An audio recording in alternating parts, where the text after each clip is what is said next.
जय हिंद दोस्तों। आज के इस इम्पॉर्टेंट लेक्चर में हम सभी डिस्कस करने वाले हैं 6 जून 2025 के करंट अफेयर्स को। तो आप इस पूरे लेक्चर को बहुत ही ध्यान से लास्ट तक जोड़ देखिएगा।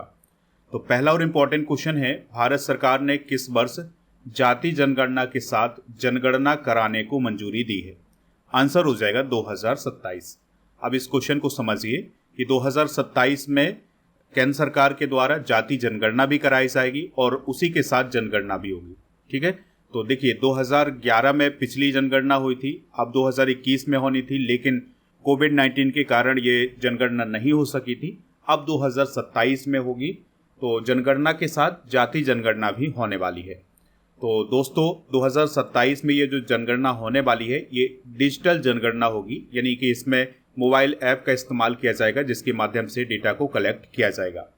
देखिए जाति जनगणना की बात हुई है तो भारत में जो पिछली जाति जनगणना हुई थी ये 1931 में हुई थी, उसके बाद अब 2027 में होने जा रही है।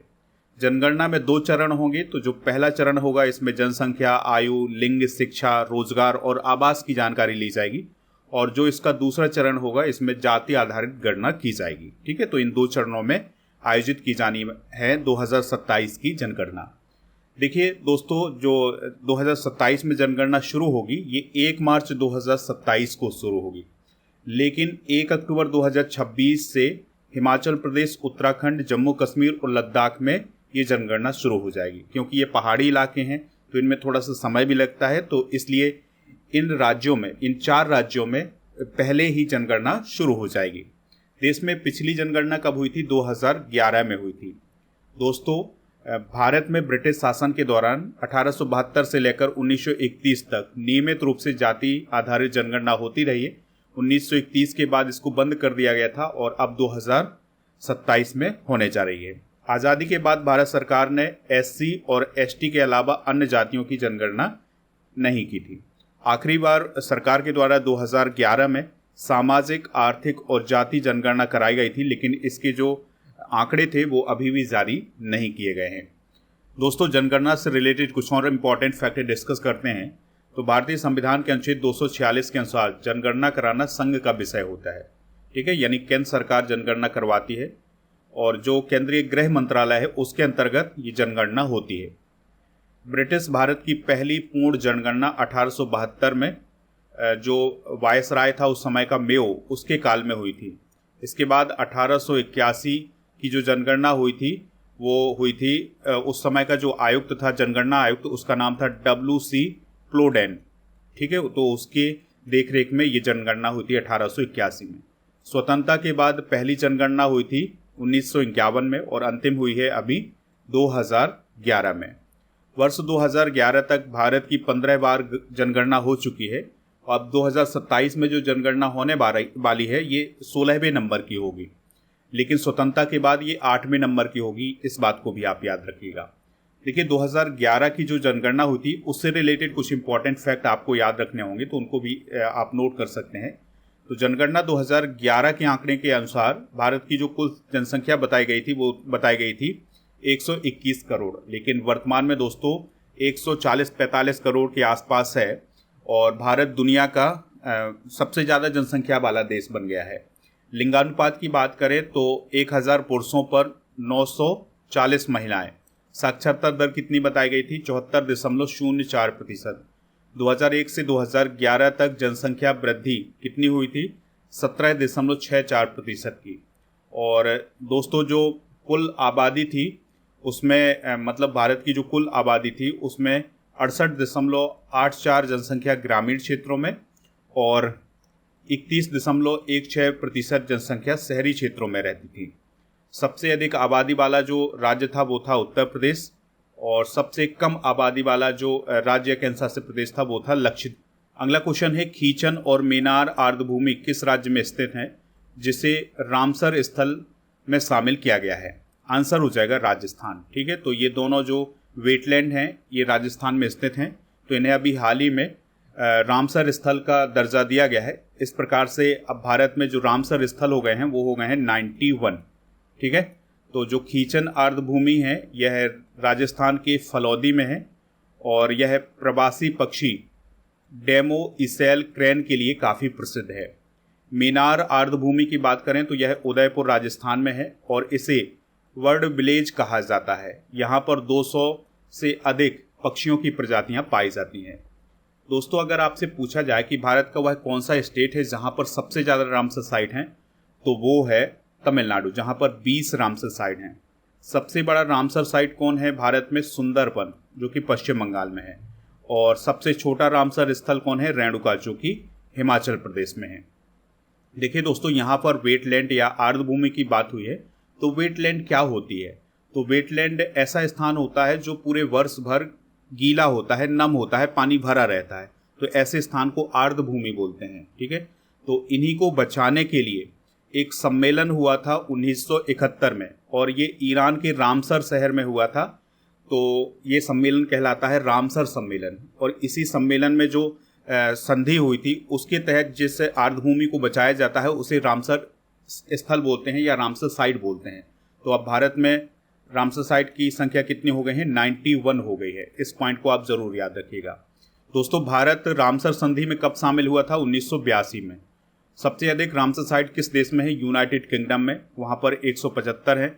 फिर इसके बाद मैक्सिको में है 142, और तीसरे नंबर पर भारत है जिसमें 91 रामसर साइट हैं। अगले क्वेश्चन को डिस्कस करते हैं। भारत को अंतर्राष्ट्रीय प्रशासनिक विज्ञान संस्थान की प्रशासन परिषद का अध्यक्ष किस अवधि के लिए चुना गया है? अगला क्वेश्चन है, भारत को अंतर्राष्ट्रीय प्रशासनिक विज्ञान संस्थान की प्रशासन परिषद का अध्यक्ष किस अवधि के लिए चुना गया है? तो 2025 से 28 तक के लिए चुना गया है।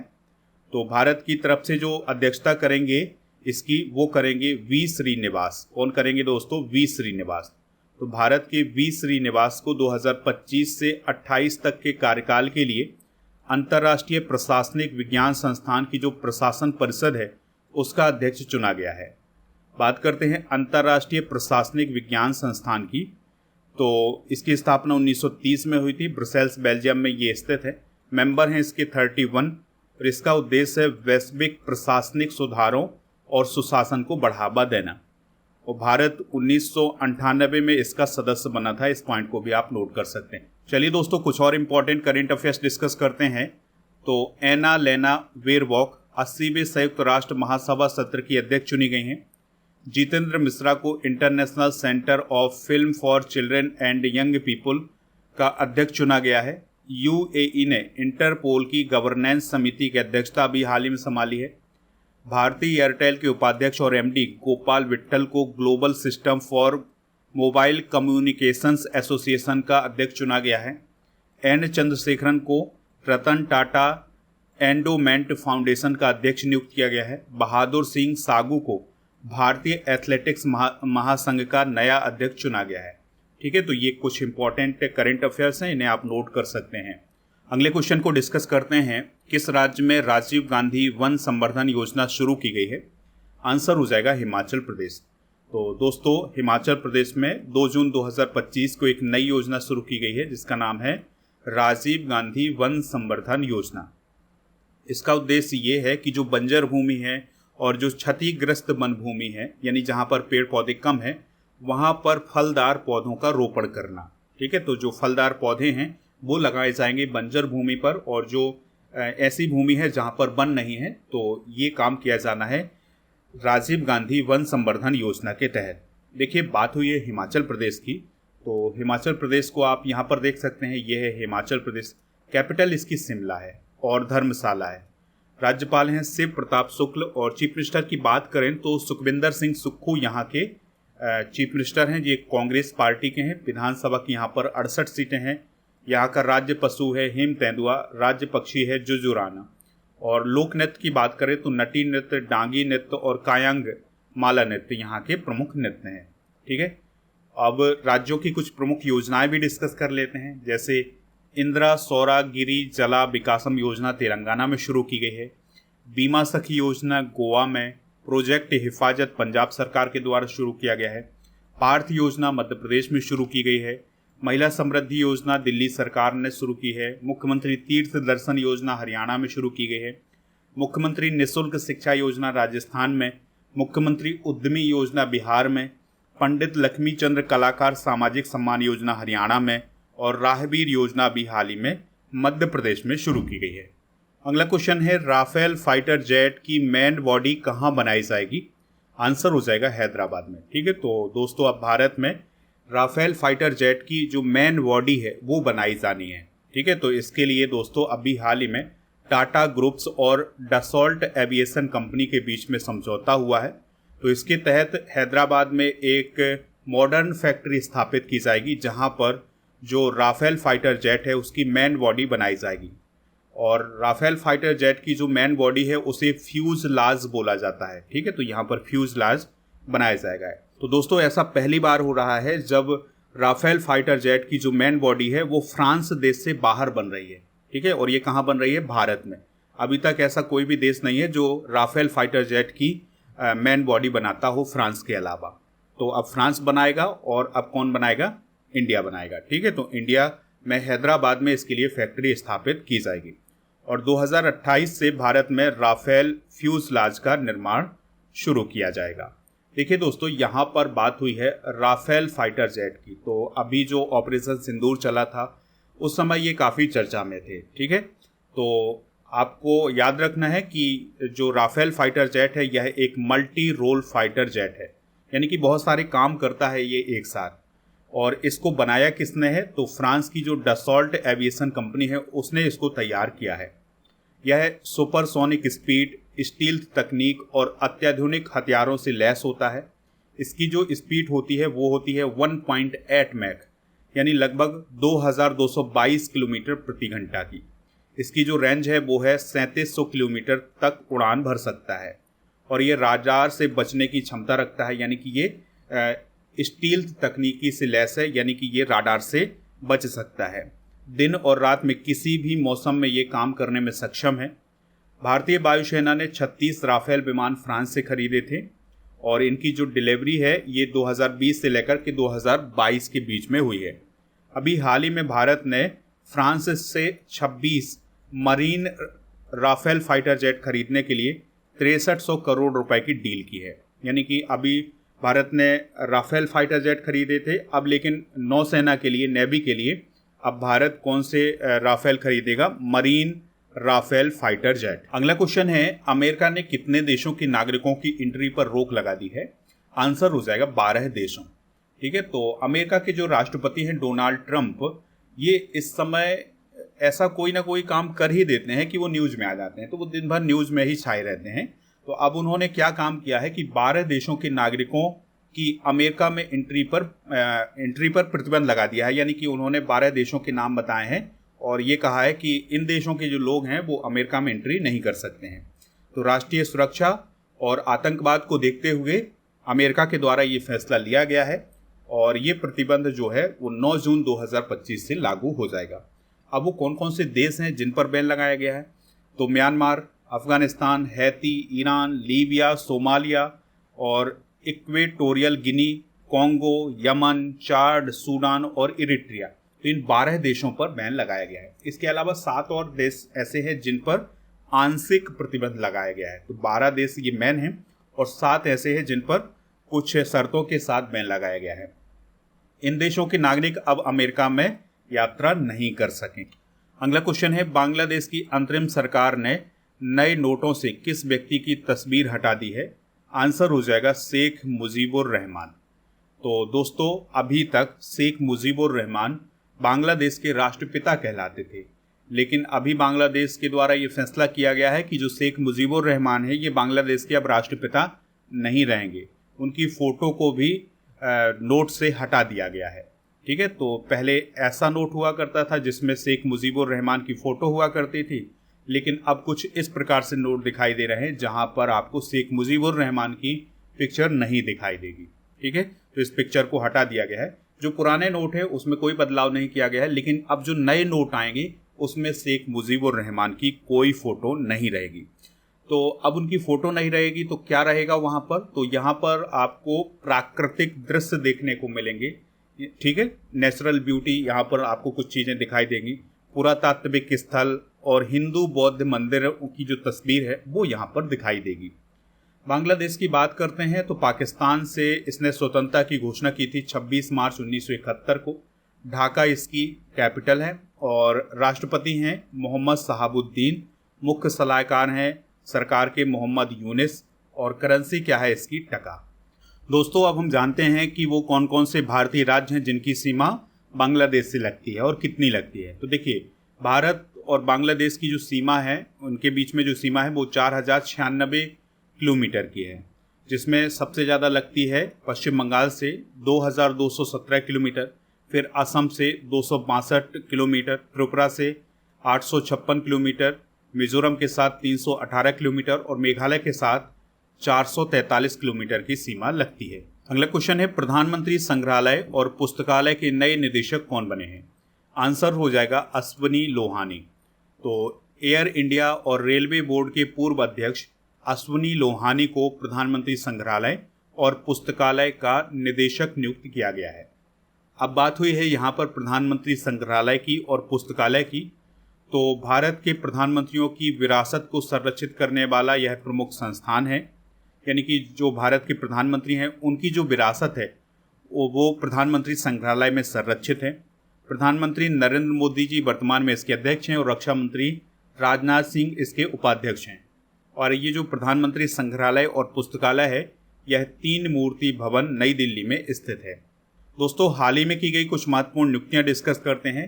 तो जैसे Harvansh Chawla BRICS chamber of commerce and industry के अध्यक्ष बने हैं, BR गवई भारत के चीफ जस्टिस बने हैं, अजय कुमार जी UPSC के अध्यक्ष बने हैं, जस्टिस सूर्यकांत नालसा के अध्यक्ष बने हैं, नर्मदेश्वर तिवारी भारतीय वायुसेना के उप प्रमुख बने हैं, सुजाता चतुर्वेदी UPSC बोर्ड की सदस्य बनी हैं और आलोक जोशी राष्ट्रीय सुरक्षा बोर्ड के प्रमुख बने। अगला क्वेश्चन है, भारत को संयुक्त राष्ट्र की आर्थिक और सामाजिक परिषद में किस कार्यकाल के लिए चुना गया है? आंसर हो जाएगा 2026 से 28 तक के लिए। तो भारत को 2026 से 28 तक के कार्यकाल के लिए संयुक्त राष्ट्र की आर्थिक और सामाजिक परिषद में चुना गया है और भारत के साथ Australia, China, Lebanon, Turkmenistan, Finland, Peru और तुर्की को भी चुना गया है। अब बात करते हैं संयुक्त राष्ट्र की आर्थिक और सामाजिक परिषद। तो संयुक्त राष्ट्र के जो 6 प्रमुख अंग होते हैं उन्हीं में से एक अंग होता है कौन? संयुक्त राष्ट्र की आर्थिक और सामाजिक परिषद। तो उसमें बहुत सारे मेंबर होते हैं, तो भारत भी उसमें मेंबर के रूप में भी हाल ही में शामिल हुआ है। इसकी स्थापना 1945 में हुई थी। मुख्यालय इसका न्यूयॉर्क अमेरिका में है और इसका काम है वैश्विक आर्थिक, सामाजिक और पर्यावरणीय नीतियों पर चर्चा और समन्वय बनाना। एक और क्वेश्चन डिस्कस करते हैं। आपको याद रखना है कि स्पेनिश ग्रैंड प्रिक्स 2025। अगला क्वेश्चन है, स्पेनिश ग्रैंड प्रिक्स 2025 किसने जीता है? तो जो ऑस्कर पियास्त्री हैं उन्होंने स्पेनिश ग्रैंड प्रिक्स 2025 का खिताब जीत लिया है। तो जो ऑस्कर पियास्त्री हैं वो ऑस्ट्रेलिया के हैं, इस बात को आप याद रखिएगा। और वो किस टीम के लिए खेलते हैं? तो वो मैक लारेन के लिए खेलते हैं। दूसरा स्थान इस रेस में किसने हासिल किया था? लैंडो नॉरिस ने। और तीसरा स्थान चार्ल्स लेक्लर ने हासिल किया था। ठीक है, तो इनको भी आप याद रख सकते हैं क्योंकि इनके नाम पूछे जा सकते हैं कि लैंडो नॉरिस किससे संबंधित हो, तो ये फार्मूला 1 से संबंधित हैं। चार्ल्स लेक्लर भी, ऑस्कर पियास्त्री भी। ठीक है, तो इस प्रकार के क्वेश्चन पूछे जाते हैं एग्जाम में, तो इनको भी आप नोट कर लें। ठीक है दोस्तों, आप स्टडी करके ऐप को इंस्टॉल कर लें। इसका लिंक डिस्क्रिप्शन बॉक्स में दिया गया है। तो यहाँ पर मंथली करंट अफेयर्स की ई बुक को लॉन्च किया गया है।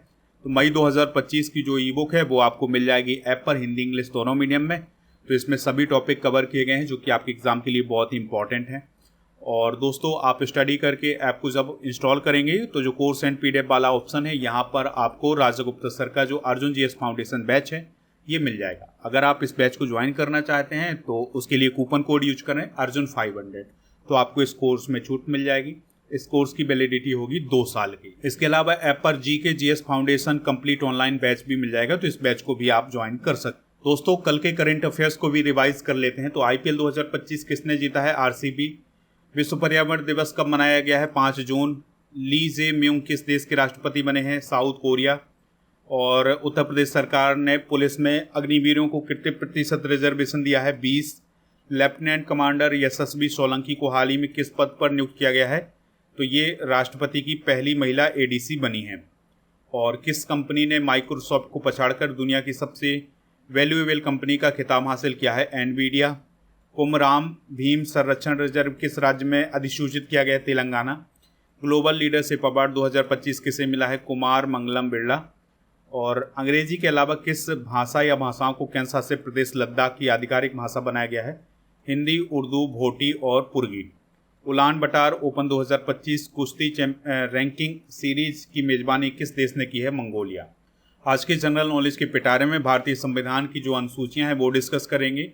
तो पहली अनुसूची में देश और 28 राज्यों का उल्लेख है, दूसरी में वेतन भत्ते पेंशन, तीसरी अनुसूची में शपथ संबंधित उल्लेख है, चौथी में है राज्यसभा की सीटों का उल्लेख, पांचवी में एससी और जनजातीय क्षेत्रों के प्रशासन की बात की गई है, छठी अनुसूची में असम, त्रिपुरा, मेघालय, मिजोरम का जनजातीय प्रशासन बताया गया है, सातवीं अनुसूची में केंद्र और राज्यों के बीच शक्ति का बंटवारा किया गया है और आठवीं अनुसूची में 22 भाषाओं का उल्लेख है, नौवीं अनुसूची में भूमि सुधार संबंधित प्रावधान किए गए हैं, 10वीं अनुसूची में दल बदल कानून से संबंधित है और 11वीं अनुसूची पंचायत और 12वीं अनुसूची नगर निगम नगर निकाय इन सभी से संबंधित। दोस्तों, कल के करंट अफेयर्स में आपसे पूछा गया था कि जो नरेंद्र मोदी स्टेडियम है ये कहाँ पर है, तो ये अहमदाबाद गुजरात में है। आज आपके लिए क्वेश्चन है, भारत में पहली बार जनगणना कब हुई थी?